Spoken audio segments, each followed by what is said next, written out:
अस्सलाम वालेकुम दोस्तों, मेरा नाम है मिर्ज़ा नुमैर अहमद बेग और आप देख रहे हैं मेरा YouTube channel Mirza Numair computer tips and tricks. आज की इस वीडियो में मैं आपके सामने लेकर आया हूँ हाइपर डॉट ए आई। और जितनी मेहनत मुझे ए आई के टूल्स निकालने में लगती है ना, मुझे लगता है कि अगर मैं वो बनाना शुरू कर दूँ तो ज़्यादा ईजी रहे। तो ये बिल्कुल घटिया टूल है यार, ये यूज़ नहीं करना, टाइम ज़ाया करने वाला है। HAIPR हाइपर, ये एक पिक्चर है मेरे पास कायद अज़म की, और इसमें गांधी साहब खड़े हुए हैं। मैंने इनको वॉक करता हुआ दिखाते, मगर बहुत ही घटिया तरीन वीडियो बनाई है इन्होंने।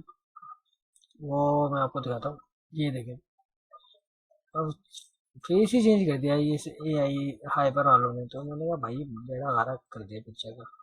ये दूसरी है, ये चेक करते हैं। ये वही वाली है। मैंने कहा कि भाई चलो, शायद फेस मोड़ रहा है, फेस की वजह से आप प्रॉब्लम हो रही होगी ए आई को। वॉक कर दो। अब वॉक करने में पता नहीं औरत कहाँ से उछड़ी, पता नहीं किसी मूवी का लिंक डाल दिया मैंने।